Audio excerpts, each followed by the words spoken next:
Hello, everybody, and welcome to the Hidden Breach and another episode of the Malifaux Trashtalk. And this time we are doing the very first crew spotlight.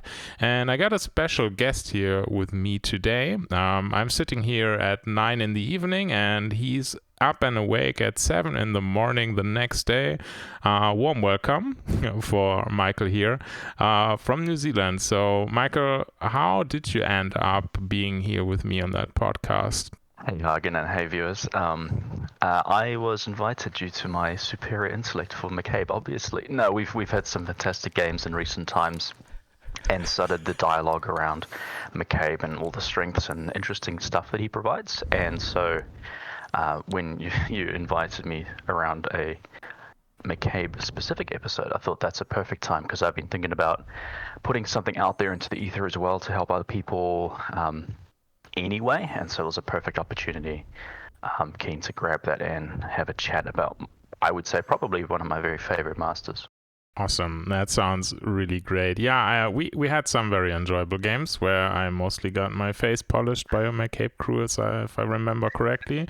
And also me as a part-time Explorer Society and Thunders player, I'm always interested in other players' opinion, and I like to listen to people who can actually perform doing what they do best. Yeah, thank you for being here. And the first thing we are going to go over is what makes McCabe as a crew, as a keyword, and Racer as a keyword a unique thing? What do you think is the hallmark, and why do you play it? Why do you like it? Yeah, well, I guess there's several things that they bring that are quite unique, I would say. Looted supplies front of card on many of the crew members. This is helping to replenish your cards. This is something that you need to set up in the early game or take advantage of in the sort of late game when things are dying. Because it's not free, you do have to position quite well and have these resources in the right places. But you do draw a lot of cards. You need those cards because across the board, most of your stats on most of your keyword models are not amazing. And so you do need the cards to keep up, but it's a very powerful mechanic when you are getting a lot of cards. But probably the thing people know him for most, there's upgrades, the artifact mechanics. There are 3 artifacts, and you can have 2 copies of each. And these can go onto any keyword model or onto your minions, of course. And so this is a keyword that makes out of keyword and versatile minions shine like no other. It gives them faster when they activate specifically. It's an important note, actually, that it provides faster when they activate because you can hand a artifact back to McCabe, and if he is slow, then when he would activate, he will gain fast and counter the slow. So I've taken advantage of that, and it's really quite interesting how the crew has an inbuilt anti-slow mechanic. So little tip for you there, don't forget that. The upgrades can be passed along. You need I think it's a 4 on your TN for models to pass it along, and what this does is it means any model which doesn't have a particularly exciting bonus action can still be part of the chain, so to speak, where they get given an artifact and then they throw the artifact along to another friend after positioning it. And the totem, Luna, or Eggy Pup for those among us who have the Nightmare box, she can double the range of that pass along and teleport to take that item along. The other slight theme we have that I've sort of observed is a lot of hazardous terrain and ignoring hazardous terrain and terrain in general. This keyword has 3 models with don't mind me, with Depths of Malifaux, which is quite a high propensity for any keyword, especially in Thunders, I feel. Explorers, we've got this scattered throughout, and other ways we can ignore terrain, but in Thunders, this is, I would say, fairly unique. And so this is a crew which is quite happy to slog through the swamps and ravines of Malifaux and everything like that, ignore all the hazardous, generate some of its own hazardous, and in general play with terrain. We've got things like Secret Passage as well. The Rough Riders can create the dust clouds, for example. So there's a lot of interesting things you can do in this keyword around terrain types, and you've got the Corpse Curator in keyword as well to dredge them up and also to remove them if they get in the way. So definitely a sub-theme there around terrain markers and playing around with terrain. Very fair. And you got one of the very, very few masters who has Death of Malifaux on his front of card and can just like stand in the swamp and in the hazardous terrain of any crew and don't give a. So how do you get those upgrades going, if I may ask? How do they come into play? Yeah, so the upgrade creation mechanic belongs on both versions of McCabe and the dog, Luna. I guess Luna is going to be your ever-present part of your crew, so let's talk about her first. Very squishy model, but she can drop scrap into base contact, remove it to then create an artifact of your choice. You can only have up to 2 of each, as I say, and each model can obviously only hold 1 copy of each. So when she creates it, she can then throw it out. Again, Luna can double the range of when you throw it out, so you get up to 12 inches. Now she needs an 8 for the target number to create one of these, which is fairly hefty. And this comes back to that looted supplies concept I was talking about earlier. You have a lot of cards that you're drawing. You have a lot of ways to spend those cards. So she's going to be one of the important ones for that. You'll need an 8 to create it and then a 4 to throw it along. McCabe 1, that's the boy on the horse or the motorbike, he reduces your target numbers by 2. So he would require that Luna only needs a 6 to create those, or a 2 to pass them along. So obviously you're going to flip a 1. And he can also create yourself some artifacts too. His method of doing it is just a simple tactical action where you are looking for 6s. You can attach them to himself or to a friendly wastrel or minion within 6. And he can do that one multiple times a turn. It's just a standard action. So you've got a master who can just tap a corpse and a scrap and grab 2 items. You could grab 3 if you really want, but this is master level AP you're spending, so you need to be mindful how much is the right amount. During your unpack, you might decide you want to do this 2 or 3 times to just have the entire team just about set up. I think if you do it that way, you could have 4 items out. If you really, really wanted to, you could even obey your dog to do it a second time throughout the turn, and then in so doing you could have as many as 5 artifacts out turn 1 if you really, really wanted to push it. Bear in mind, all of these will require a corpse or scrap marker.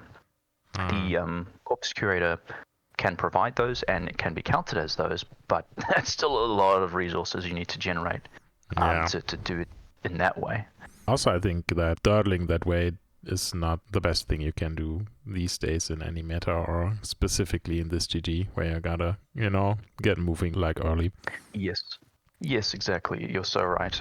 Spending all of your masters turn 1 just doing that, it's not the most efficient way of spending master level AP. And I would also say a key feature and strength of those artifacts is you pick what you need for the moment at hand. If you just go and grab all of them at once, the problem you might run into is that you can get stuck in your chain of who can hold which upgrade and when, because obviously a model can't hold the same one twice.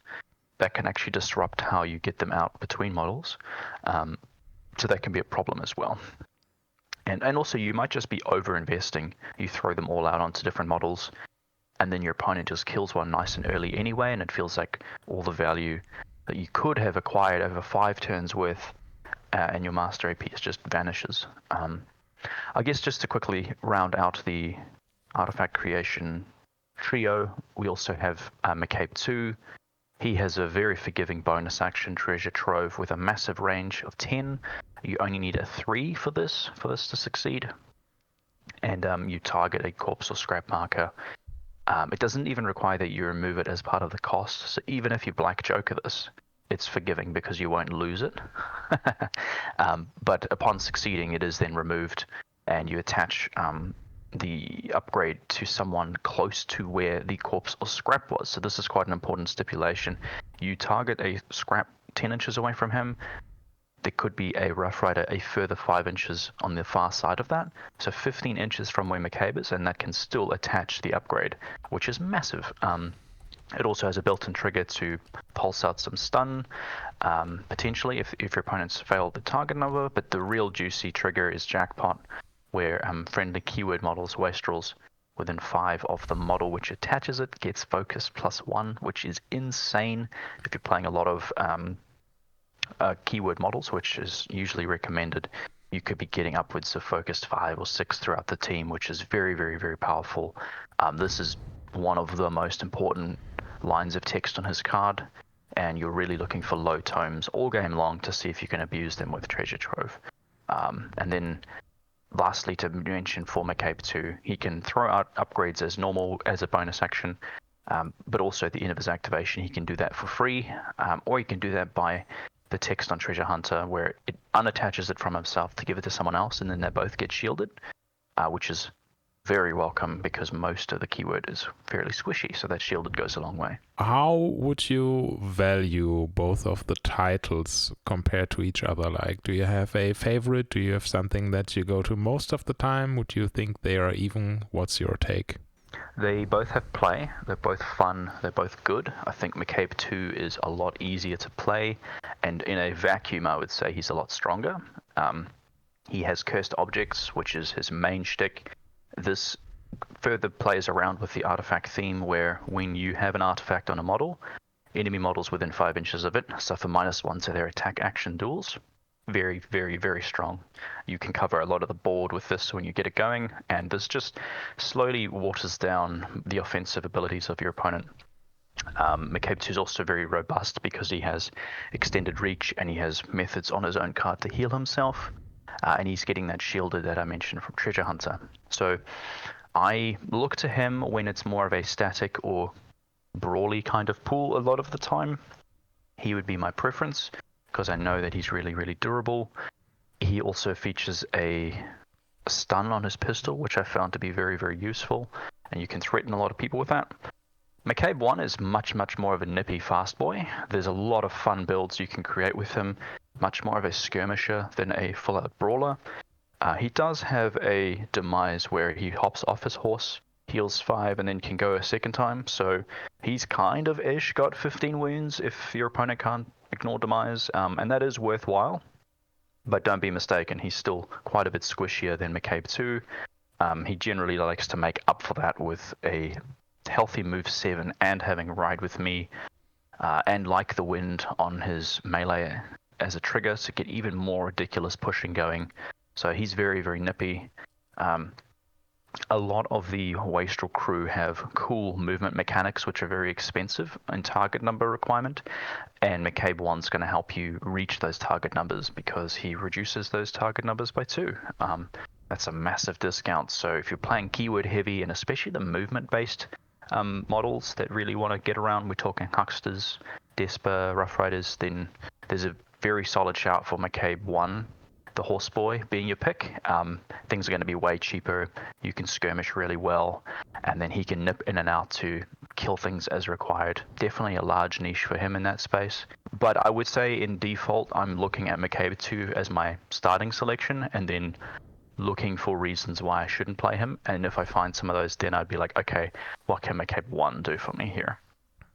Very fair. I had the impression when playing both versions in the factions that they're in, that McCabe 1, Horseboy, is a lot squishier than his counterpart by a long shot. Alone the fact that you don't get the -1 to your opponent's attack stat. It's kind of hard because your crew in itself, in my opinion, isn't that durable overall. And when you take away the effective +1 to defense stats, then it's can look grim pretty fast. You talked about the stun on the McCabe 2 gun, and you neglected to talk about the McCabe 1 gun, which I think we should do at this point, because there's a 10-inch gun, 6 against movement, which has 2 blast, 3 blast damage and gives out slow and staggered, which is completely disgusting in my opinion. Yes, I mean, this is part of why he's a good skirmisher. He is good at skirmishing with this and his melee. The net gun in particular can debilitate a crew if when they deploy, they're all clumped up and you can get that blast to hit multiple models. Early in the edition, I've been wrecked by this, where if you can tag 2 or 3 models with that slow and staggered, that can just completely destroy someone's unpack. A little bit similar to the Manos Divine Strike right at the start of the game kind of thing. So in wedge deployment, if you're looking to deploy really aggressively, just bear in mind that this is a thing and it's quite scary. Stat 6 against move is really powerful.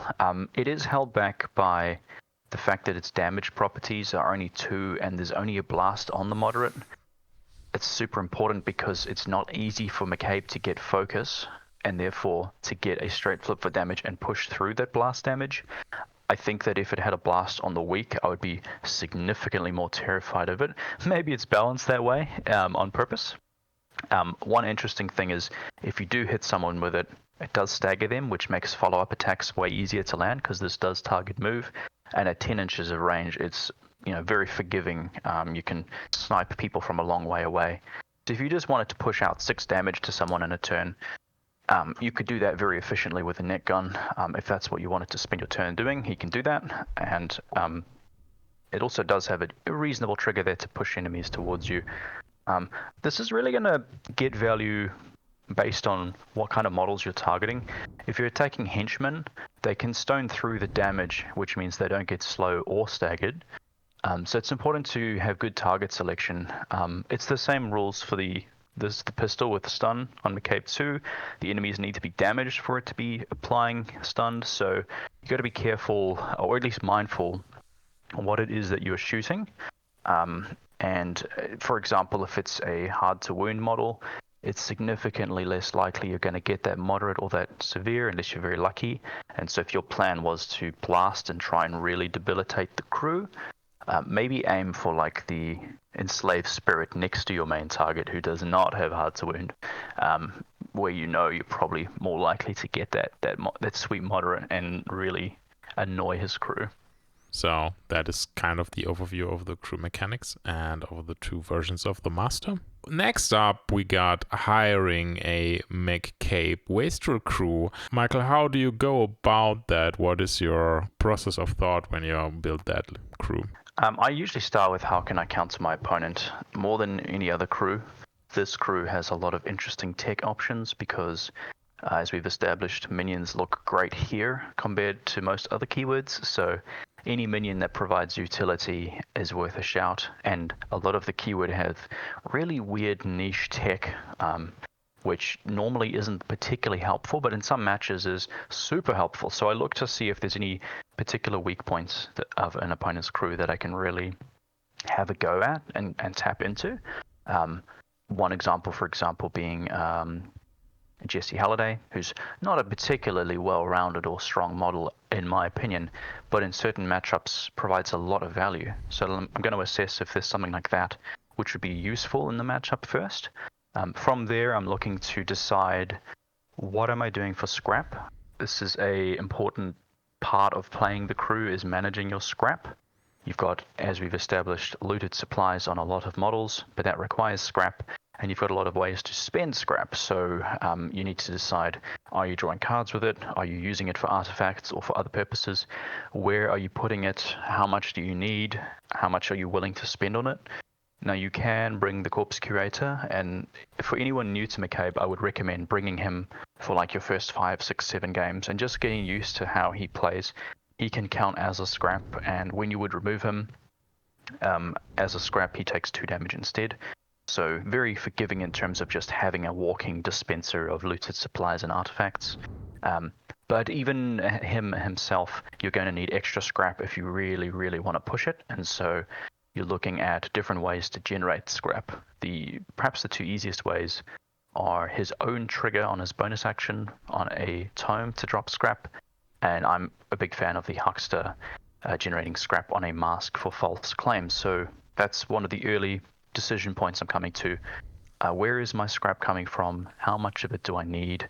Am I okay to just get just enough that I'm able to get 1 artifact a turn on McCabe and 1 from Luna? Or am I trying to dial it up so that I've got more scrap than is the bare minimum so that I can get more looted supplies value? So once I've decided on that, then I'm starting to sort of put the crew together. There are a couple of new models that I'm really enjoying playing, and I'm trying to weave them in as often as I can. Hostycat and Alleyway Echo. At the time of recording, they've only been with us now for a couple of months, and they are fast proving to be really, really enjoyable, and they are sort of the go-to models I'm looking at these days to start my crew with, because they're fairly well-rounded. In their own way, they're fairly durable, and that word durable is quite rare in a wastrel keyword. So the fact that we have well-rounded, semi-durable models now is very welcome, and I'd like to bring them in as often as I can. One of the other consideration points is how fast do I need to be? I particularly am a Explorers player for McCabe, and he's got a lot of really, really fast options. And so where I'm putting value on speed is going to determine how much I lean into those models. A couple of examples would be Desper with fast being extremely quick, and with expert getaway, he can get over any type of terrain you please. You've also got things like Rough Riders. They can ride with me and double walk or triple walk if we're giving them an upgrade for fast. And they ignore severe terrain, so they can get real quick. You've got Hucksters with their secret passage as well. So what kind of movement am I going to require? If this is corner, for example, then that's a big indicator that I'm going to want even more movement capabilities than usual. And a Rough Rider would be higher in the pecking order because that ride with me helps the unpack so much. And so that's something I'm looking to there. And then lastly, I'm also just trying to consider, if I'm playing McCabe 2, I can usually use him as an anchor to take the brunt of the enemy's attention, but smart opponents will focus their attention elsewhere. Is there another model that I should be including which can also act as an anchor? Something that is durable enough to take a few hits. As I've mentioned, I don't think most of this keyword can do that, but we do have some options. I think Cherry Bomb or Sadir, I'm more used to Sadir. He can perform this role because he's got good stats and a self-heal mechanic, and he can spend soul stones. So do I need something like Sadir or an Emissary or an out-of-keyword henchman that's really durable to just hold an area and be able to take the brunt of the attack? If I think that the case is a yes for that, then I'm going to try weave that into the crew as well. Obviously, we're also going to be looking at the scheme pool and how we're going to be scoring our points. I think that's so specific to each individual match that those considerations have a lot of different moving parts. What opponent am I against? What master have they declared? Is there something like in your face that is in the pool that's going to massively impact the hiring process? Really warp it or skew it one way or the other. Some of those will add factors as well. But I think if you're just looking for a generic crew that's fun to learn with and is fairly good, generally stick within your keyword. Bring Host to Cat and Alleyway Echo as well. They're going to do some good work for you. Bring your Corpse Grader to help your engine get online. And then from there, you can look to include speed and some shooting and some anchor points, as well as some models that are going to score for you. Sounds awesome. You mentioned most of the keyword models so far. The ones that we are missing are, I do think, the Ruffians and the Cryptologists. Yeah, so you didn't mention those. So are these the set examples in the crew that you never look at, or have you looked at them in the past and said, you're coming out of the box now, and dusted them off and put them on the table? Ruffians, I don't think I would ever play. Cryptologists, I have and do play. They are another one of those niche models where when you need them, you really need them and you enjoy having them. But that's rare. They have a whole bunch of interesting tech. They start off by having Depths of Malifaux, which, as we've established, is really helpful. And there's been a few examples where I've had one of these guys, and that's been the difference maker. They also have armor, which is quite rare in keyword, so they're fairly durable for a minion.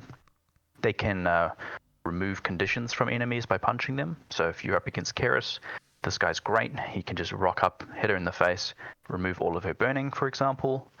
You could even punch your own friend to do that if you really wanted. If you were super desperate to get rid of, like, stunned, for example, this guy technically can do that. He can also help your scrap engine early because he's got a built-in trigger to generate scrap. Auto Splash Shielded, which is also very useful.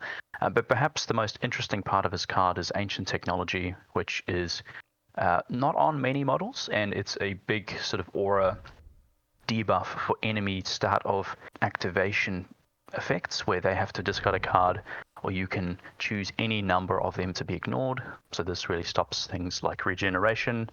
It's going to stop things like the Swamp Fiend's Penetrating Stench. So there's a whole bunch of random things that just happen to not like ancient technology, and it's going to really filter through and destroy their hand if they're not really respecting it. So all that said, he is 6 stones and he moves 4, which is quite slow. I guess one other quick shout out, his tactical action, his bonus. You ask a friendly wastrel or minion to just take a bonus on an artifact upgrade, which is very specific. This is quite good at helping to unclog the chain, but you can also use it to ask a model like Sadir to attach his own upgrade back to himself. And why would we do this? Because if the upgrade is attached during the turn that you're playing, you'll gain fast when you activate. So you could ask the cryptologist to ask Sadir to reattach his own faded mirror to himself, and in so doing, he's going to gain fast when he activates. So there's a little bit of like corner case play there. They won't see play a lot though. 6 stones is a lot for a 4 move model. Especially this GG, they are probably looking a bit sad on the scoring options, and you got those covered by all the other awesome models you have. So those are the keyword things. How are we looking at versatile models? We are mainly talking explorers because you play mainly explorers. I think my experience with McCabe is also leaning strongly towards Explorer Society. So what are we looking at there? Anything comes to mind? Yes, there's a couple of interesting options in each station. You can consider all versatiles, obviously, but we're obviously skewed towards minions.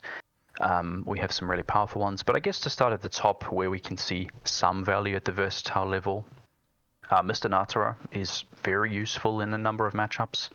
You have some poison mechanics here, and Mr. Natara plays with those poison mechanics.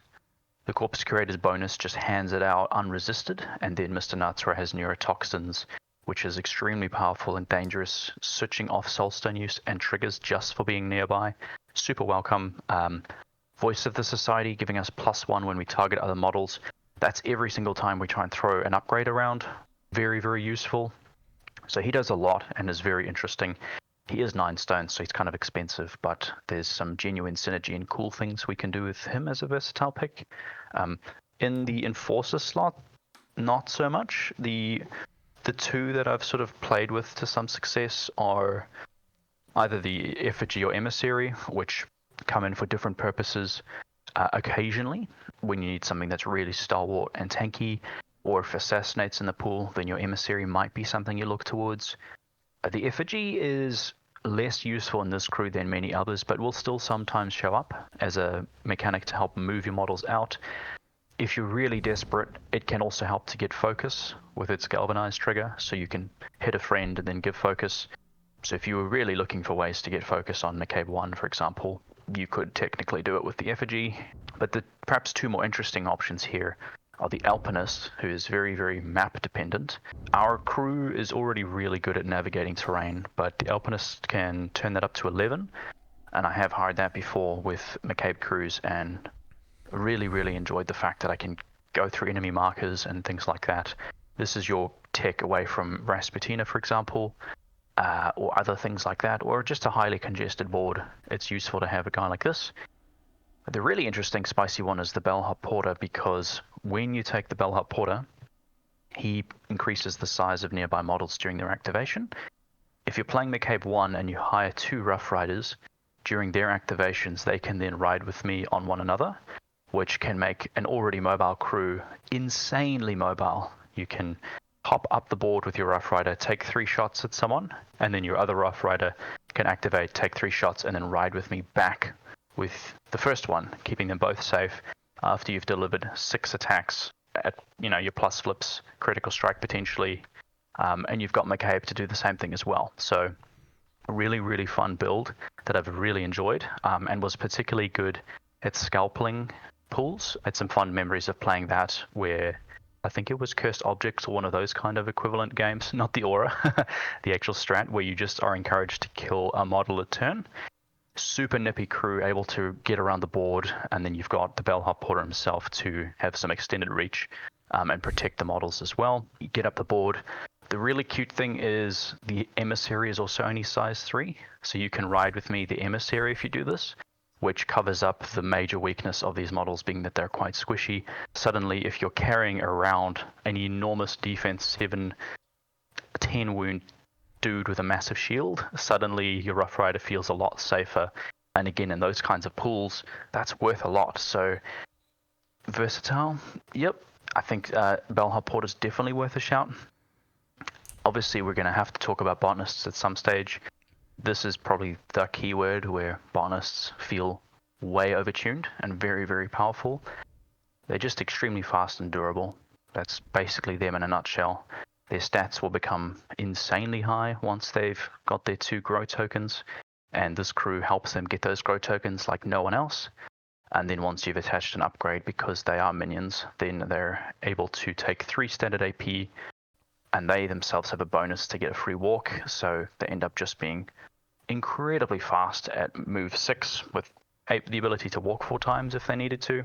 They've also got multiple triggers to push things around, so they can control combat and can control where enemy models are placed, and then with planted roots of their own, the enemy can't do the same back to them. So they're extremely powerful models in the right circumstances, and you kind of need to have a game plan as to how you're going to play around or play through botanists. I think if you just show up and you're unfamiliar with how they work, you're going to have a very miserable game. Indeed. I think a lot of people have a very miserable game when facing them the first time. Also, the fact that they go up to defense 8, willpower 7 effectively if you attach an upgrade to them is kind of horrible. And in addition, host to card providing shadow markers with an inbuilt trigger makes like growing them even, it's like on the side now. It's not even a challenge anymore, because before you actually had to measure stuff, but right now you can basically put them somewhere and there will be markers removed, so they will grow at some point. Yes, it's more forgiving than ever before to actually grow and support the botanists. This crew still does it better than anyone else, but you could, out of keyword host to cat, into a range of other keywords if you really wanted to, bring 1, 2, or 3 botanists and have a small engine there as well. Though doing it here in this keyword, he's cheaper and you've got other sources of it, so it's really easy to do this as part of your generic unpack, and then you've got your however many botanists you've decided to bring basically set and ready to go for the entire game, and to ruin the day of your opponent. I mean, when we talked about core crew building, you had a different approach than some people that I know, who are just clicking botanist like 2 or 3 times and then start building the rest of the crew, which is also a way you can go. But yeah, I mean, that's probably a bit cheap and a bit boring, but sadly it kind of works. But I've seen you putting together more interesting lists than that for sure. So, but I think last time we played, you also brought 2 botanists, if I remember correctly. Yeah, I have found that any number of botanists is correct. You can play lists with 0, 1, 2, or 3, and there's an argument for all of those. I've trended towards 2 these days as a happy medium, where I've got the movement and durability on a fast-moving, hard-to-shift minion that I can go around and score, but I'm not over-investing in that same thing 3 times, and so have that extra 6 stones for a more helpful utility model or upgrades and things like that. But I absolutely have picked lists where I've gone 3 of them, and lists where I've gone 1 as well. So I think if you're always buying 3 of them every game, you're actually missing out on some of the value you could find in those last 6 stones. And if you never hire them at all, you're also doing yourself a disservice. I think the correct answer is always somewhere in the middle. They are very good. If you only use them and you use them 18 stones worth every game, I think that's missing out on opportunities elsewhere. Yeah, probably also on developing skills in Yes. playing the crew as well, or playing the game in general. Like having stat 8 all day is gonna give you less of an effort. Well, good and fair. Sounds awesome. So this is a method to build the crew, which I liked that you build your crew the way you do it around the scrap generation and how to go from there. And obviously, now there arises the question, why would you pull out the McCabe, apart from you being a McCabe lover? So you go to a tournament, you see the pool, or you have been sent the pool beforehand. What are the strategies and schemes that you think McCabe shines in? I really like hucksters, and this is how I can buy hucksters. And hucksters are really strong at things like ensnare and espionage. And information overload, for example. When there's a heavy emphasis on schemes and movement, then I think McCabe really comes into his own. Between hucksters and Despo, you have really, really fast-moving models that are fun to play with, very rewarding to play with, and very strong in those pools. So I'm looking at schemes like that for him. I'm looking at In Your Face for McCabe, specifically. Why? He can build a lot of lists. Like, he has very little in the way of a set list, and you can therefore build underneath the in-your-face threshold and really annoy the opponent in the process because they can't score it against you at all. But you have multiple ways you can score the endpoint, and both versions of McCabe are very good at securing the first point. So if In Your Face is in the pool, I'm immediately looking at McCabe as, can I do this? We're at a tournament, I'm assuming, and so I'm going to go cutthroat. And if I'm doing that, I'm quite happy to build a crew that has no models that cost more than 6 or perhaps more than 7, and really, really cheese the In Your Face and make the most out of that. We're also looking towards the strat, of course. I think he's good in pretty much all the strats this GG4. He particularly excels, in my opinion, at Stuff Ballots and Cloak and Dagger, and Plant Explosives. I mean, that's a lot, to be honest. Perhaps if I were to pick one of those, which I think he's particularly strong at, it would be the Plant Explosives. Okay. For similar reasons as to why I liked Desper and Huckster for their scheming ability. They're also very, very good at running that strat, and it also gives McCabe 2 an opportunity to use his take what you can carry tactical action, which is useful in all these 3 strats, and catches everyone off guard all the time. People like to look at him as a walking node for that cursed objects and a whip, and that's all he is. And then you use take what you can carry, and they're like, oh, I didn't know you could do that. Like, yes, I can, and yes, I just did interact from across the entire map to deny you a point.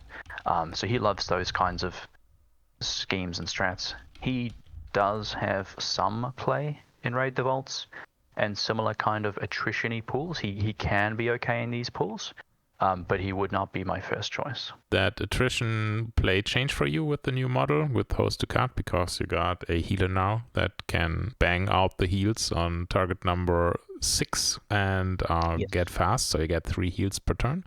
Yes, he definitely does help make the crew a little bit more sustained. The crew is going to take damage even outside of the attrition-y matchups and strats, so that heal is also very welcome just in general. I think the LOA Echo is also useful and pushes us a little bit towards the combat, or a little bit more towards combat than previous. So yes, I do feel more comfortable with him on Raid now than I did before. And I've recently played against Victoria's on Raid and managed to only just squeak a victory because the Victoria player was playing extremely well. Hint, hint. It was you. Oh, amazing. But like, I don't mind him on Raid the Vaults. That's normally a decision I'm making based on the factional matchup more so than the individual scheme pool as to if he's going to be the Raid the Vaults pick. But certainly if I'm seeing Ensnare and Espionage on Raid the Vaults, then he's definitely in the consideration for me because, again, I'm a big fan of Ensnare. Whether or not it's actually worth taking all the time is another question, but I really enjoy it, and so for that, I know that I have a bias. I would also give a shout out to Hold Up Their Forces, which is not often a great pick for many crews. This is a crew which can do it very, very, very well, and so if I've got the opportunity to, if I'm seeing Hold Up Their Forces and some of the other schemes I've mentioned, then that's another draw to pull me towards this kind of crew and to pick McCabe.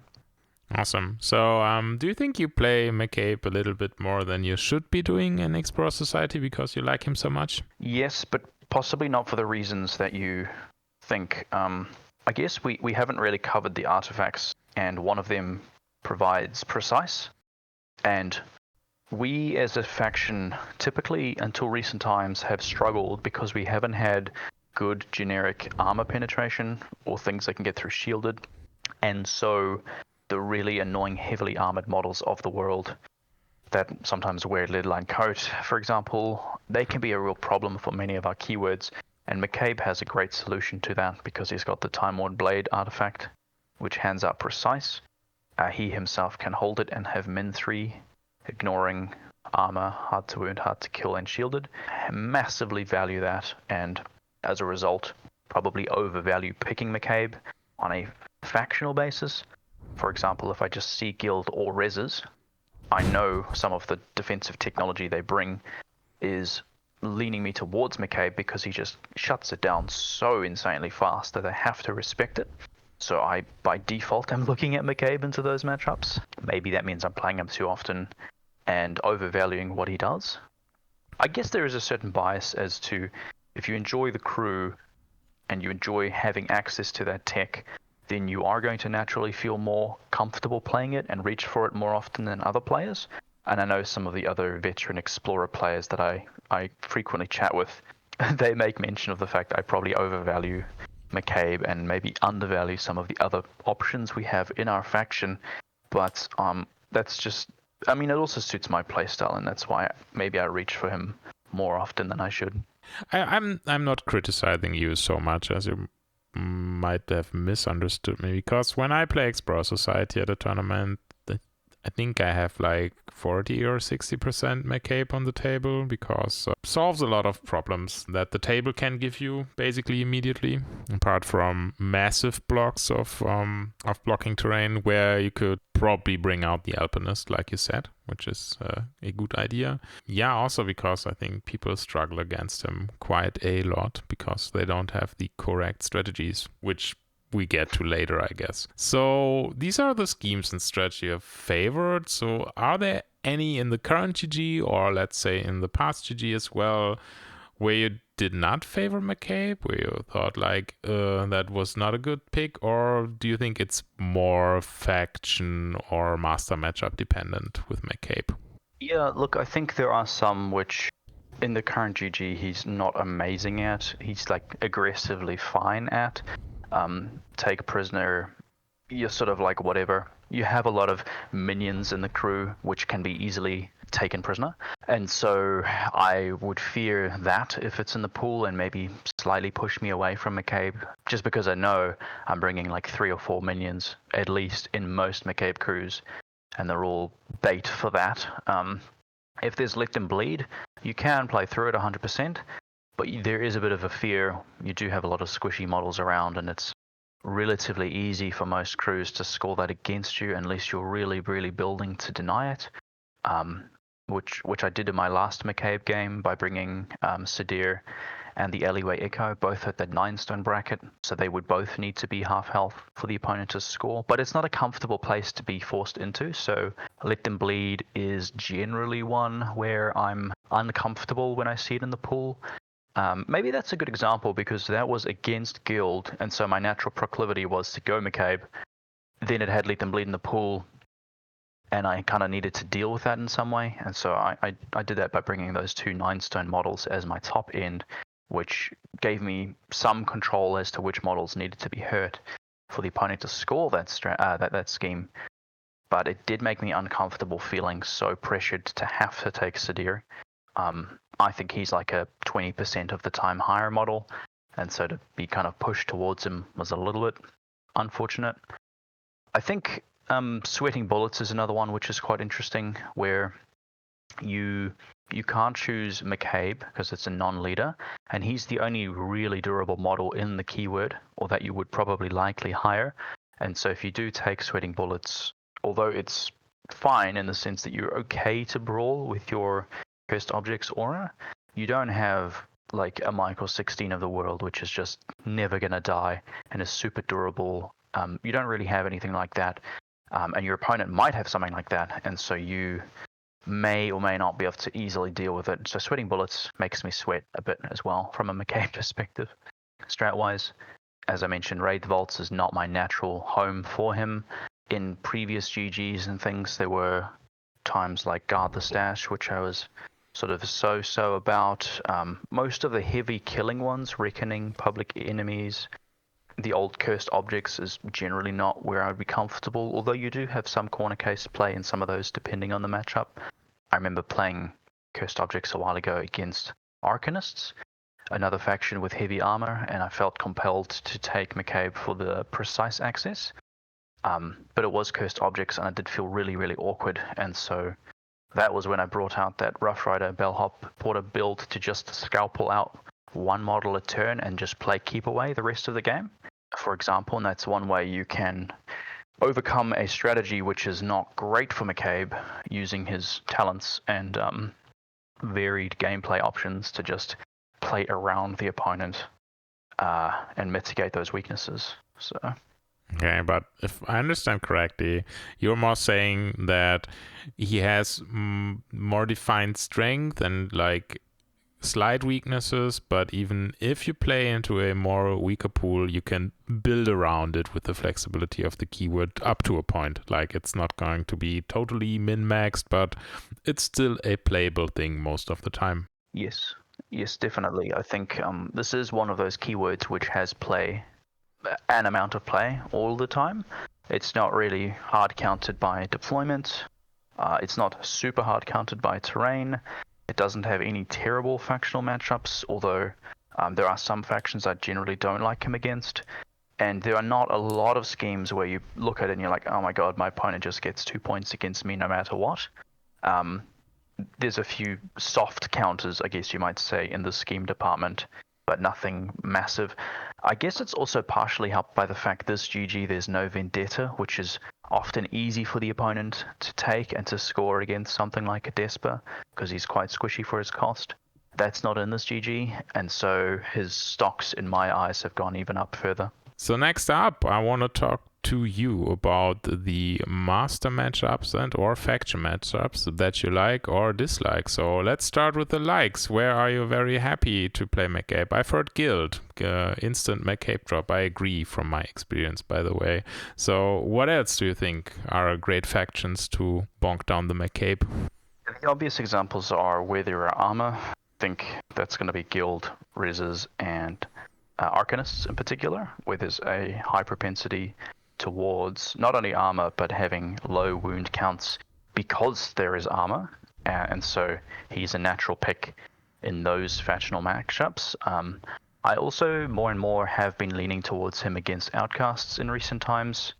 I think it might just be calling back to my bias, but I do enjoy the tech he can bring to sort of solve a lot of the hard to kill and out of the box plays that outcasts can bring. And he's got the positional tools to really switch off a lot of the cool things that outcasts are trying to do, which I massively enjoy. So I generally like to pick him into those kinds of matchups, and I find within those matchups there's a lot of master matchups where I feel happy to have selected him, I guess I might say. Right, so factions we're not overly happy against, I'm hearing, is Explorer Society, Ten Thunders, and or... The big one is Neverborn. The big one is Neverborn, okay. Yeah, I don't like him against Neverborn if I can help it. Yeah. There's a few reasons for this. Neverborn generally are even faster than McCabe is, and that's a problem when we're as squishy as we are. But they also attack the game a lot of the time from really weird angles. We're thinking about things like Black Blood, thinking about things like Misery from the WoW keyword. Yep. Dreamer and the way he can bury and unbury and play a strong attritional game, summoning things and healing when models fail willpower. We don't have great willpower, and so that can be a problem for us. And so the other thing is they've got a relatively high amount of willpower attacks just in general, not just terrifying. And with our low willpower, especially if they're outside of 5 inches, attacking our willpower is how you really beat things like the botanists, and so it can be quite rapid that your crew gets undone. He still has some play into Neverborn. It's not terrible, but it's not amazing. I guess one of the individual things that he hates the most is incorporeal. Yep. And it's no surprise that the faction I dislike the most for McCabe features a lot of incorporeal, and it's also, I guess, makes it slightly risky picking him against Reses, because if you are against Jackdaw or you are against Kirai, those are very difficult matchups for McCabe. So although there's a lot of good matchups there, there are some bad ones too. So a bit of an asterisk by the by the Resurrectionist pick. There are also a number of incorporeal models that show up sometimes in Outcasts, which can give you pause. Why specifically am I saying that incorporeal can be a problem for the crew? There's a lot of low damage attacks which have a lot of high AP to carry them through, and when incorporeal prevents that damage, it really adds up very rapidly. They also ignore all of the terrain tricks you might look to employ upon them, and McCabe's strongest melee attribute being his pseudo min 4 with his whip with the trigger is only dealing 2 damage a pop to the ghosts, because they just don't care about the trigger at all, and so he really struggles to deliver damage against those kinds of crews. And Incorporeal does not care about precise either, so there's the thing. Exactly. Yeah, I've listed Rima as one of the worst matchups for myself as well, because if you play it perfectly well, you might be able to squeeze out a draw. But if the Dreamer player knows where to start, touching your crew, then you're gonna fall apart at some, and you're not going to have a good time. You have all the stress, and he can be kind of relaxed about everything. So Pandora, I've heard, also reasonable. Nekima's a bit also overemployed this GG as well, so everybody has to learn how to play against Nekima. What about the other factions apart from Neverborn? Do you have any master that you do not like to see as McCabe?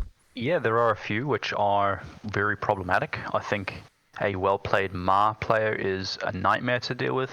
She's got a good mix of melee and shooting. She ignores some amount of hazardous, and although we ignore some hazardous, they can generate it in the most annoying places, which can be a problem for us. But the main thing there, though, is the pass tokens enable the Ma player to control you and to outrange you with some of the shooting that they provide. And they've also got some interesting techie kind of scheme things they can do when we look at those Soulstone miners. Playing the game in an unconventional way means you can't leverage your raw stat advantage from your things like your botanists, for example.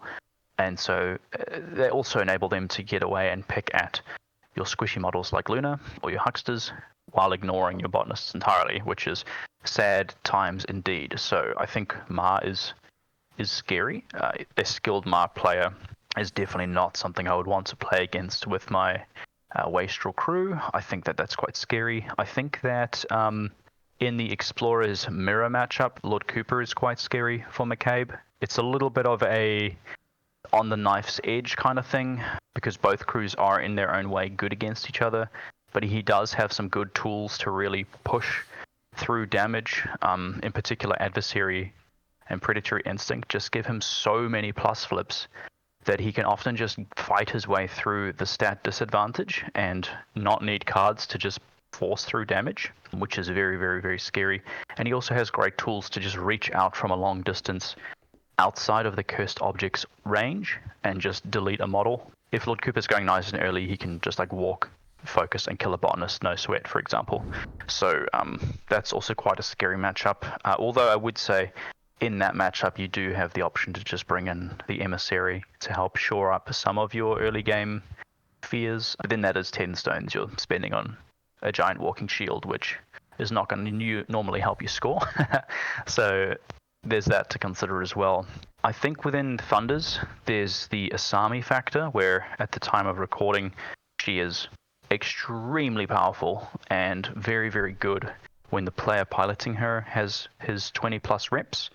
I have recently played McCabe 2 against Brody, one of New Zealand's best players. He's been enjoying Thunders lately, and he was playing Asami, and I played as well as I could, using a slightly experimental list, I would suggest, but still felt completely hopeless against the sheer number of bodies that the Asami crew can just throw on the table. And they're not mindless zombie level bodies. These are Jorogomu Katashiro, Obsidian Oni. Like, these are very powerful models in their own right, and they are extremely dangerous for your squishy models. I guess for a similar reason as to Lord Cooper, when they can get those free pluses from things like flicker and focus, then your stat advantage can only take you so far, because they are just flipping so many cards that eventually they're gonna out attrition you in the raw off the top of the deck kind of way. Super duper terrifying. So that's another one I'm looking out for with massive fear. I do also fear a good Tara player. No matter what I'm playing, I fear Tara. She's, again, approaching the game from an unconventional angle, and that is a way you can really undermine McCabe. He kind of wants you to play conventionally and run at him and just have a fight, because then he can play around you and outstat you. Tara doesn't do that, and when you're buried, you don't have access to all your cool tricks, and a lot of the really powerful features of a McCabe crew just immediately get turned off when you get buried, or when your opponent is using bury to play around you and go past you, or in the Scion's case, attacking you while they are buried. They don't care about the Cursed Objects aura, as one example. And a lot of that crew target willpower, which, as I've established, that scares me when I'm playing Wastrel. Yeah. Also, your cursed objects are getting turned off is probably the biggest thing, and then you get bonked upon in the void. How about you skipped over Thunders? How about Shenlong? Someone coming at you and having better stats than even you can have, and just bonking you repeatedly over the head? That doesn't scare you? It scares me a little bit less than I'm scared of Asami, but it is a scary prospect as well. I think an aggressive Shenlong player in particular would be very dangerous. The Four Winds Golem is probably the model that I fear most in that crew. Its ability to just go forward and eat all your scheme runners is very, very dangerous indeed. If he's attacking with stat 6 and using Chi, then absolutely he's getting up to potentially stat 8, and that is something that can get around our stat advantage that we normally have.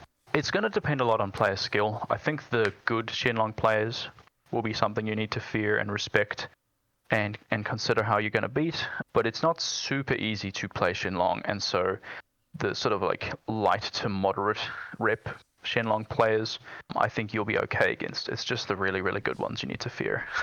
Maybe that's the case with most masters. This GG, I have not yet encountered a lot of dangerous Shenlong players, and so it's not something that's on my immediate radar, as is the case with like Asami, for example. Interesting. Maybe we need to have it out, like McCabe versus Shenlong, and put it on the channel. Maybe I'll reach out to Brody. Maybe that's the takeaway. Right. And that is all the things you're scared of, you say? That's the ones that immediately come to mind. There are obviously little examples here and there which do give me pause in most factions, but those are the main ones that I'm particularly scared of. So you would say, as an advice for other players, if they face McCabe too often, target willpower, have terrifying, bring in corporeal models, and maybe outgun McCabe? Is that... Yes, shooting him is super helpful.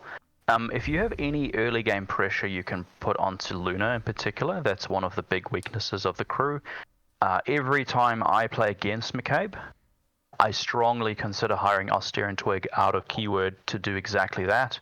I think I've done it now in the last 4 games I've played against McCabe, and I've killed Luna turn 1, activation 1, all 4 games. And that's a massive, massive mental blow to the McCabe player, and it massively stops the upgrade train. If it's McCabe 2, which it's usually McCabe 2, you've just halved all the upgrades he will ever have throughout the game. So if you have Ostringers, Austere and Twig, if you have, probably the Eagles are not strong enough stats to force it through, but something like that which can reach out and ignore line of sight, or otherwise you have like a strong mobile model. Maybe you've got LMA Chesterfield. I think she could do that, for example, with insane range and the ability to get around cover. Yep. If you can do that, reach out and just kill Luna. Strongly consider bringing that kind of model in, even if it's out of keyword, even if it's clunky. If you can destabilize the McCabe player nice and early, that can be your other path to victory. Yeah, indeed. So, because if you only get half of the choices what upgrades you are going to go for, and let's be honest, usually you want all at some point. Yes. But you gotta prioritize anyhow. So yeah, let's jump to the upgrades then. Why not? Let's talk a little bit more about detailed play with the upgrades, what they're for, and maybe you can give us some tips about what special kind of treatments you've given your opponents in the past with the McCabe crew as well. If there are some cool things that only you've seen after like 30 or 40 reps. How about the upgrades? There are 3 of those. We talked about mainly what I call the lightsaber so far. Yes. Which basically gives out precise and makes you into the armor ignore machine. And it has I think it is is it a tactical action or an attack action? It is a bonus action that basically does a pulse, requiring your opponent to do defense something, duel, or take 2 damage. What do the other Yes. upgrades do? And it's a really strong pulse. It's pulse 3, and McCabe 2 will be able to do that for free at the end of his activation with a treasure hunter. So it's very dangerous. It also has a trigger for injured. So Yeah, ridiculous. you look at Time Worn Blade as the precise on a stick, and it is, but Blade Storm is definitely something that you need to think about. Pulse 3, you only need a 5 for it to go off. Defense 12, duel or suffer 2 damage. It's pretty good. I've done a lot of work with that. But yeah, the other upgrades, we have 3 in total. The other 2 being the Phantasmal Mask and the Faded Mirror. So the Faded Mirror is your card draw engine. It gives you Know the Warrior, so as long as you have focused, you can draw a card every time you cheat Fate after resolving the current action. This has a lot of different applications. The main, strongest, and easiest way to look at it is if you are running botanists and you do have a focus on them, they don't particularly spend focus that well because their damage track is unimpressive. And if you've got a good card in hand to defend them, that's usually enough. Faded Mirror rewards you for doing exactly that because you'll get to draw another card. And so if you run around with 1 focus on a botanist all game long and like a 12 in your hand or higher, you basically can't get hit ever, which is kind of a scary thought because you neuter your opponent's stat by 1 and you have by default defense 7 in the mid game. Well, sometimes as early as activation 2, to be honest. This is a really powerful way to just disincentivize enemies attacking you because you can threaten to dodge any attack, and when you do so, you're going to draw a card. Now, if they are winning the duel off the top, you need to cheat first. That's less punishing for them. But any time that you are winning the duel from the top, it's a massive problem because they have to consider if it's worth spending a card, knowing that you could just throw in a 10 or 11 or a 12 to beat them and then you draw another card back. It's really hard for most crews to keep up with that level of card disparity. It's also useful on things that shoot. The Rough Rider is probably the prime example. If you give it focus and are able to position it appropriately with a 14-inch gun, it can shoot 2 or 3 times a turn, and when it does so, it has a built-in plus flip, so it can already get around things like Serene Countenance or Manipulative or Concealing, and with a stat 5 attack, it's kind of middle of the road, but every time you cheat Fate, when you attack, you would draw a card at the end. So this is great for just cycling cards in general. It's quite fun to reach out, see your opponent flip like a 13, which you can never beat, and you just throw in your 3 or whatever so that you can draw another card afterwards. But equally, you could throw in a 10 to actually win the duel, force them to cheat if they want to not take damage, but either way, you're getting back another card. So these guys are really good at cycling cards on the offensive. McCabe holds this upgrade as well, very, very well, because he doesn't often need to spend focus himself, and he can generate focus really easily, and so he can go the whole game with us on with pretty good stats across the board, able to consistently draw a couple of cards a turn, well, more accurately, cycle a couple of cards a turn, but that is very, very strong. So Faded Mirror, love it for that. It does have a bonus action, Equality of Fate, where you draw a card if your opponent has more cards than you. This will come up sometimes, and you will use it sometimes. Usually if it's free because it's the end of a McCabe activation and you get a card, that's super duper welcome. But if I'm honest, most of the models which would hold this already have very impactful bonus actions that they're trying to do every turn, and so Equality of Fate is probably the least likely bonus action, tactical action on an upgrade that you're going to use, just by the opportunity cost that you're using that to get a card rather than taking a meaningful action.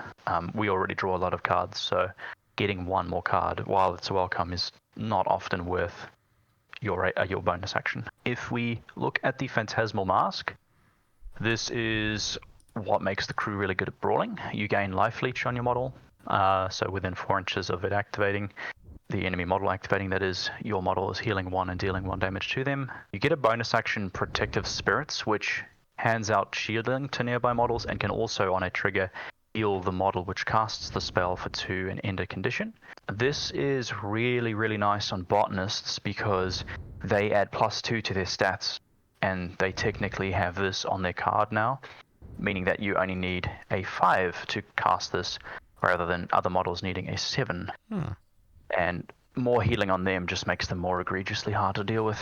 But in general, Life Leech is just good as you trade blows with the opponent, and the keyword definitely appreciates having a bit of shielded coming here to top it up and keep it nice and healthy. So Phantasmal Mask does a good job of keeping your models alive and healthy in the middle of the scrum.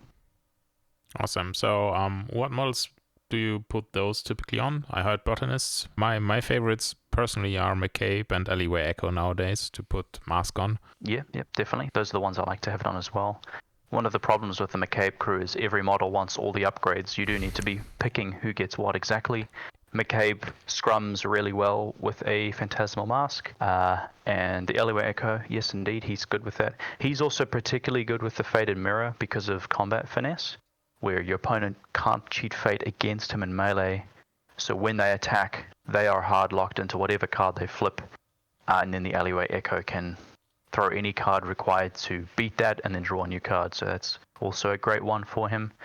I mean, both of those models also like having a Time Worn Blade, so you could go Raid Boss style and have a Mask, a Mirror, and a Blade on McCabe, and the same again on your Alleyway Echo, and just walk through entire crews, which I've done in the past and is good fun. But yeah, the Faded Mirror and Phantasmal Mask are also both great on botanists in particular. You can put a Blade on a botanist, but I typically wouldn't because their damage track can't really take advantage of that. If you're playing 10 Thunders, there's a lot of models there, minions in particular, which have big chunky damage tracks which love having a Time Worn Blade. We have a little bit less of that here in Explorers, and so that upgrade mainly belongs to your Alleyway Echo, Sadir, and McCabe, I would say. Occasionally you might be spicy and hire something out of keyword like a Deva to make advantage of Made to Kill with the Time Worn Blades. There's a cute combo you can do where you copy Trampling Hooves from your Rough Rider, and when you hit them you place, which triggers Made to Kill and gives them injured, and he already has Latch On, which reduces the enemy defense by 1. So if you give Time Worn Blade to a Deva and charge in with it, and you land even 1 hit, you're suddenly at a massive stat advantage. With Precise, you're just able to push it through and have, up to like 4 attacks in 1 activation, which is very scary indeed for most opponents. Yeah, that sounds disgusting. I'm not gonna lie. I tried it once. I think the Deva popped, and that was the story of the game. I think you need to be a bit careful how you apply it. Pushy. Like you got completely drive-by shot by something or other. Okay, fair. So that's one of the things to look at. What are other things you're looking at? Like things that you would advise players to try out just because they are fun to do with this crew? You're in Explorers, definitely try your Deva. There's a lot of cute things they can do. Over and above the Trampling Hooves combo, you can also borrow Secret Passage from a Huckster, and because you are placing, that triggers your Made to Kill yet again, and so you get a free attack from like 12 inches away, which can catch people out. Really, really fun. Berserker Husk, surprisingly, is quite fun. If you give him a Time Worn Blade, he ignores basically everything in the game that's not a Soulstone or Incorporeal. No resistance triggers, no terrifying, no manipulative, no hard to wound, no hard to kill, no shielded, no one of the others armor. So he gets through all of that, and he's got a pretty chunky damage track with Shovaside as well. Kind of weird and sus to hire him at 7 stones, maybe yes. but his awful stats feel a lot less awful when you apply that -1 cursed object bubble out, and if you can get him up the board with a ride with me, for example, it's pretty fun. Is it competitive? I mean, unclear. I have played one of these in a top 16 of 2022 event and cleaned up shop with him. So maybe not. I'm not sure. So I think he has a place, but it's probably a rare hire, to be fair. If you really hate incorporeal and you just want something that can punch through it, you can go for a Brock Inspector. They are slow. They're even more expensive than the Husk, but technically they have irreducible damage and you can give it fast. It does have a good defense, which is quite nice because you can combo that with your Cursed Objects aura to make it really annoying to deal with. But it is still a minion, and it does still only have 8 wounds, so if the opponent brings the right stuff to punch it, it'll still die, and you'll feel real sad to lose a fifth of your points in one go. Fair. So yeah, another one I have enjoyed lately is Yaksha. They're very board dependent, depending on what kind of table you're on is going to dictate whether they are useful and worth bringing or not. But if there is a lot of severe terrain around, honestly, these things are insane. They basically have a leap that has no target number, and they can freely heal models in base contact with that severe just because. And they have a great trigger on their melee attack as well to create hungry landmarkers, which they themselves are immune to, and McCabe is obviously immune to, which is really powerful. And they even have mechanics to pull enemies towards them. So if you've created those landmarkers, you can then heal the enemy to pull them further into it. Or if the enemy would activate and heal, you just get to control what happens. I remember playing against Titania with her life leech. As soon as one of my models activate, she heals, which means the Yaksha can then pull her. So very good fun. And again, a model that holds an upgrade and has a 3rd AP is going to look much more impressive here than anywhere else. Did we forget anything? Or do you think we covered the Explorer side to a degree? Yeah, I guess there's like a couple of little bits and pieces here and there of interesting things you should consider when you're playing McCabe 1. Mm-hmm.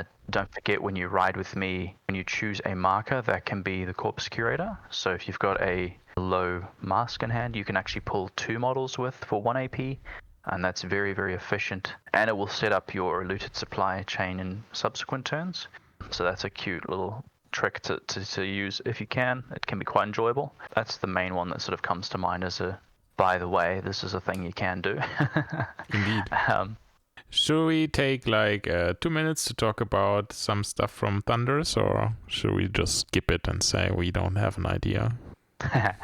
Thunders scare me. McCabe Thunders scares me as well. Yeah. I don't want to talk about it because it scares me, but we should talk about it. We should talk about it right now. It plays differently, in my opinion, mainly because you do not get access to Defense 7 models, or let's say to fixed Defense 7 models. So you aren't as durable or as like able to completely neglect your opponent's offense. But on the other hand, you get some bonkers minions that, when given fast, completely explode in potential.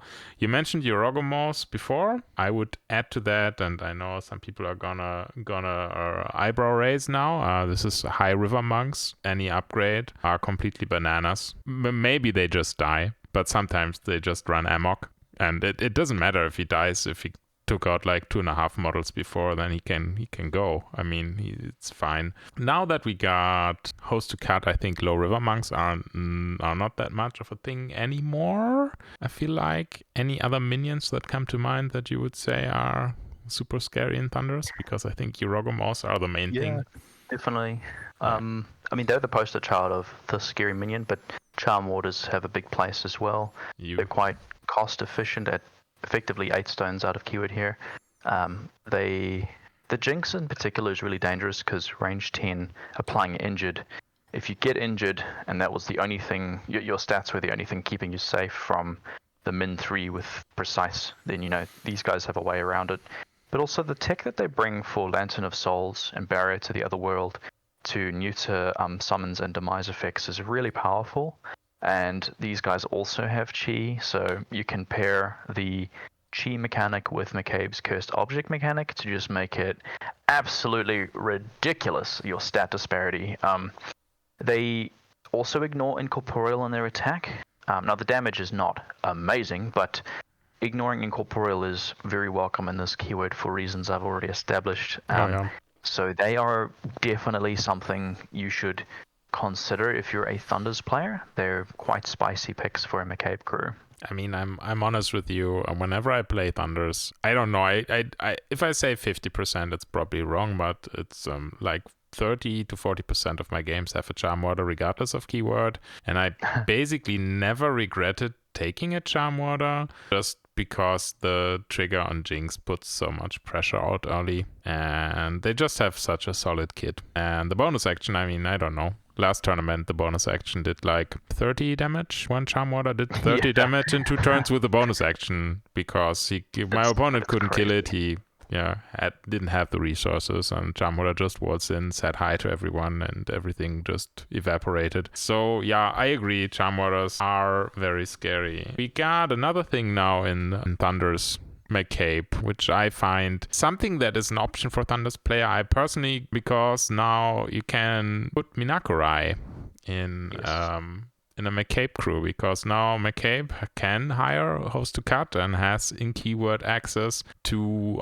shadow markers, which you can then summon Katashiros of. So you have summonable things that also can be given upgrades as well. Mostly you won't do it because they suicide, but cheap summonable mechanic in such a powerful crew as McCabe. I was a bit... It's dangerous. Yeah, it's dangerous. On the other hand, if the McCabe player takes the time to durdle out 2 Katashiros turn 1, I'm kind of happy because then I can, crank up, step on the gas and go to center of the board and wait for him there and see what he does, because he has to durdle quite a lot. And I think Minakurai in her current state doesn't do much this GG. So while it sounds super cool, I'm not overly concerned about that. I'm actually more concerned about the stat 8 thing going on with the botanists and maybe the monks, the chi token, the chi stuff, because the charm water. I know I whined to you about this in our last game when I brought like 4 models with stat 7 attacks, and still you were able to block me off with botanists and the aura. So my take is a bit like stat 8 should not be in the game for the very, very, very, very, very vast majority of it, because it kind of breaks all the key mechanics. And yeah, I think this is something that can happen if you play against McCabe, that he just puts up the defense 8 wall and you're looking sad all day. So that can definitely be an NPE. Would you agree, or would you say like, nah, you're whining, Hagen, get over it? I mean, you are whining, but you're also right. I recently played against McCabe triple botanist, and I brought an amount of tech, but it wasn't enough, and so it's tough. It really is. I think that if you're against the botanist build, you need to be attacking the game in other ways. You want pulses, you want auras, you want ways to attack the McCabe player's hand so that he doesn't have the cards to work with. That style of crew in particular does not draw a lot of cards.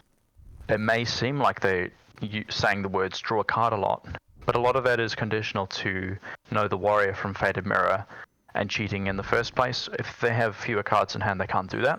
And the more plus flips you can throw at them, the better as well. Again, the whole Asami / Lord Cooper principle there. If you're just flipping more cards than them, when they flip the 13, it's going to feel terrible. But when they flip a 10 and you flip a 13 and a 1, feels good for you. You're going to hit them. So those are ways you can approach it. It is tough though, and I will say it's quite demoralizing when your most accurate attack cannot hit a 6-stone model if they have a high card, especially like if you flip a red joker and they flip a 12 or a 13 and they still dodge you. That can be very mentally painful to experience. I would just add that although that is one way that they can dodge you, the botanists are not exactly tabling people. They're there to score. And so if you can play around their scoring abilities or deny their scoring abilities, then a major part of why they get hired is getting mitigated to a degree. On the Minako point, I did see a game relatively recently where Landon was piloting McCabe 2 and he brought Jorogomu, Charmwater, and the Minako host to cat combo. And so that's all the toys, basically, right? And it was against Reaver 2, piloted by my fellow Kiwi, Hamish. Reaver's obviously a big bugbear right now, very scary.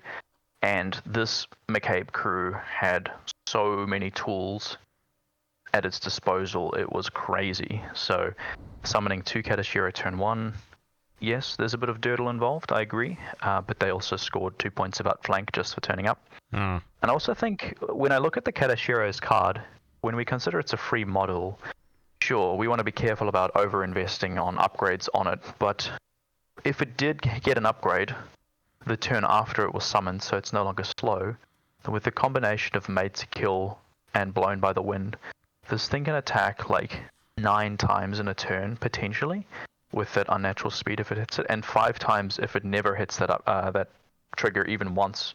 And with the flicker mechanic to give you plus flips, like, this thing's a proper problem.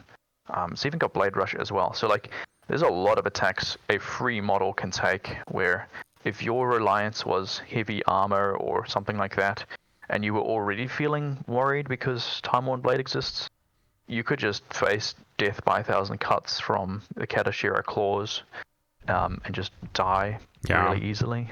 That's just something to bear in mind, that it's a 5-stone model. When it's summoned, it's going to usually scheme, but it's also surprisingly dangerous if it just tries to all-in you.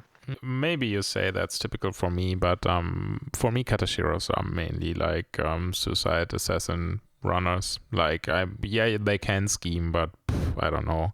They can also just go and try to flip well one activation and take out an enforcer or something, which they have done in the past, because if you hit like 1 moderate and 1 severe damage on that free model, you put out like 6 or 7 damage and then it pops. And yeah, I think the flicker mechanic in itself is probably also a thing that is like the stat 8, at least on those. The 3+ flips are dangerous. Yeah, very, very dangerous, especially on the damage. I mean, if it was only like the duel, then whatever, have your pause flips and do 1 damage 3 times in a row, great. But the potential to get bopped by 4 is, that hurts. Definitely hurts. I think also, while we're talking about Thunders, it would be remiss of us not to talk about the McCabe 1 Kabuki Warrior, the jank combo. Yeah, the jank, the old school jank. Yeah.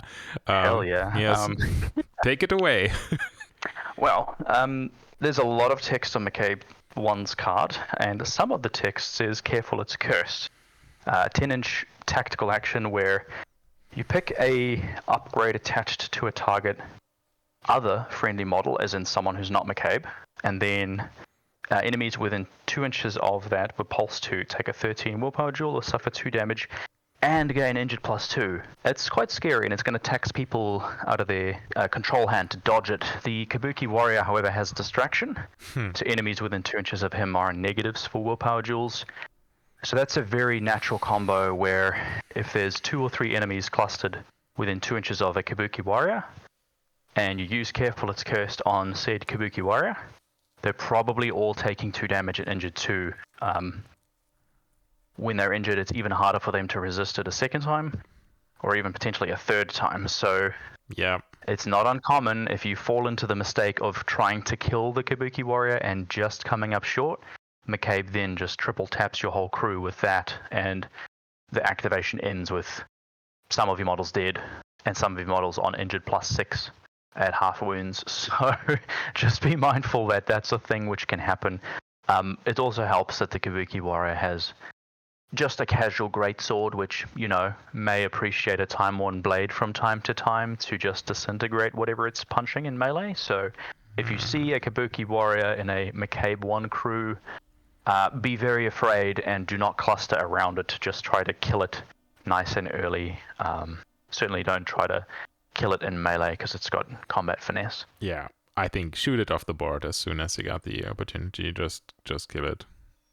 Yes, 100%. It needs to go early and safe. If it arrives in your crew, you're probably screwed. And I think I mean, it has combat finesse as well, so if it arrives in your crew, it's ugly. And everyone who fell for that was majorly pissed that I've ever met. Everyone who experienced that and who didn't read, because it's something that only happens one time to you. I promise you, this Yes. does not happen a second time. But the time it happens to you, it sucks so much. It really ruins your day. If this happens in game 2 of a tournament, you're pissed well until the mid of game 3 because you can't do anything. Like 4 of your models are defense 1, willpower 1, and then I don't know, some huckster comes and just punches your henchman to death, and it's like, whatever happened here? So yeah, be mindful of that, I guess. And be very, very afraid and respect it. Just reach out and kill the Kabuki warrior. It's not that hard. Just don't get distracted by the Jaragomu. He's scary, but the Kabuki warrior here in this build is much scarier. Yeah. So that goes, but both of these models have the caveat of being gunned down kind of easy. So bring guns. Yes. Guns are great against McCabe. More so in Thunders. Yeah. Friend of mine just always brings like terracotta warriors to then just clone the Kabuki warrior and have a go again, which is kind of hilarious. So good. Yeah, it's like the persistent method. Yeah, and as it happens, they also take the hit really well to protect the Kabuki warrior, and there are minions, so they don't mind, having an upgrade to pass along and get an extra AP. So the Terracotta Warriors are an interesting little node you can add into the McCabe crew to shore up its weakness against enemy shooting, and then also having something which that's quite a funny example, the Kabuki warrior turning into the warrior turning into another Kabuki warrior. I like that. That's real cute. The same song again, I guess. I think Terracotta Warriors are higher up the list of things I don't like in the current game state than botanists are. And I play both when I play those, and I complain about both when I play against those. So it's just what the game is right now. I just think that the design is kind of tiring. Tiring is what I think. It's not necessarily bad, but it tires me. Playing against it is tiring. So most definitely. Yeah, but to end on a fun note, just shoot some guys with your net gun when they got terracotta warriors, and just flip the moderate on the damage. Give 4 models slow and staggered. Run away and laugh. It's great times. So they got their uses. It's great times. It's great times for one of the players at the table. Well, I think that's most of the time that's Malifaux. I think you gotta enjoy not having a good time. Otherwise, competitive Malifaux will wear you down slightly. Yeah, I think that is true. If I could impart one other last list idea, if you want to have some fun from an explorer's perspective, something I've been enjoying lately is hire Gibson to vault with your alleyway echo, set up a portal, and then let the alleyway echo just teleport like 4 times in one activation. It's really, really, really, really fun. Helps that Gibson can also give it like focus and heal it and all these wonderful things as well. So is it ultra competitive? No. Is it super fun? Oh my god, it's amazing. Until you've tried that, you haven't played real Malifaux. Yeah, Alleyway Echo is a surprisingly janky scheme runner sometimes as well. Like you just scare you scare your opponent and staying away, and then you just double teleport, walk, interact, and score a point, and everyone is looking at you, and you go like, what? I mean, what's what he can do? It's kind of like the Seamus factor, where you are worried about the gun, and then you just walk, interacts, secret passage interacts, and you're like, oh, they got you 2 points. Okay. Yeah. I kind of like that. But yeah, that is that's an interesting option. The Gibson the Ward in a McCabe crew. Yeah, I mean, you're really exploring the depth of this. I can see. All right. Yeah, it's fun. Michael, I had a great time having you here. I thank you very, very much coming over to my channel, doing this with me. I got the question, Pleasure. Do you have any plugs at the end of this episode for something? Yeah, sure. I mean, we run the Malifaux series and all the, I guess, associated events on the committee with that. So we'd encourage and love to have any competitive or casual players come to join us there. You can find us on the Discord Malifaux World Series Hub. So please come one, come all. There's events that we run every month for that. And at the end of the year, we have a invite only based on your rankings event as well. Now, if you play locally in large events as well, those events might be able to qualify for entry into this as well. So if you win a local event that's got like 20 plus players, reach out to one of us on the Malifaux World Series Hub, as you may be eligible for automatic entry into our top 32 at the end of the year, where we get a chance to really test the best of the best from around the world. I am also part of a podcast with a couple of fellow New Zealanders. Pack Mentality is our name. We mainly do tournament event round by round breakdowns, although we've done a couple of different episodes and content recently, including a tier list which features Teal and which features McCabe in it. So if you wanted to hear a few further thoughts on McCabe, and perhaps more importantly how he structures himself within the Explorers pack, if you will, that's our latest episode there. Again, that's Pack Mentality. You could find us on Spotify if you like. That would be good. Very great. I will link the Pack Mentality as well as the MWS Discord under this episode, of course. And you really did a tier list. I've never, I don't dare to make a tier list. I made fun so much of tier lists. I don't dare make one. Me too. I hate them, but at the same time they're a bit of fun. And I was like, okay, this could be an interesting thing to delve in. Now that we're so far into GG4, what do we think? Yeah, I think I would want to do a tier list with like 6 or 7 guys simultaneously on a casual basis and just like shout everyone together. I think that kind of tier list would be interesting for me. Yeah, thanks again for coming on. Really appreciate that, and hope we could do that again in the future, should you like to talk about some other master. Yeah, absolutely. Thanks. I'll be on to chat about Lord Cooper next, definitely. I know everyone wants to hear about him. So. Oh yeah, everyone's favorite master. Actually, everyone loves him. I'm actually honest. I think a lot of people would love to hear some good advice about Lord Cooper. I think. Yeah. Here's the advice: don't play Lord Cooper. No, I kid. I love Lord Cooper. Everyone is sad again now because that's what they are all hearing all the time. No, quality advice, like, you know. Yeah. I will impart some wisdom, having played a ton of Lord Cooper, especially earlier in the edition, before I found McCabe. So I'd be happy to impart a little bit of wisdom as to when Lord Cooper is a good pick and when he's not.